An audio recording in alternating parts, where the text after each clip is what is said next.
has challenged his impeachment as politically motivated and asked the High Court to declare his impeachment null and void, saying it fell below the required constitutional threshold.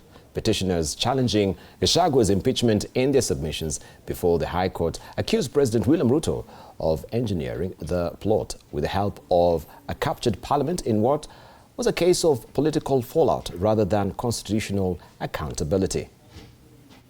The Attorney General. Former Deputy President Gachagua's impeachment case resumed on Thursday, with petitioners challenging his removal as politically motivated.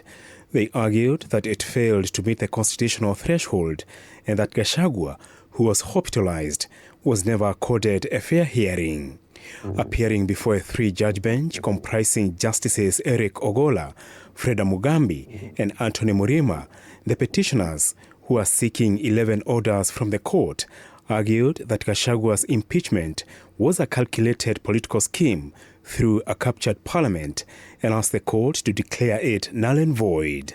To have the deputy president, the former deputy president, impeached from office was done in haste, was done contra-constitutional. The petitioners further asked the court to declare President William Ruto's actions an abuse of office, accusing him of engineering, sponsoring, and bulldozing the impeachment process. The two houses of parliament were also put on the spot for allegedly conspiring to impeach Gachagua, with the Senate accused of violating the Constitution by failing to form a technical committee to investigate Gachagua.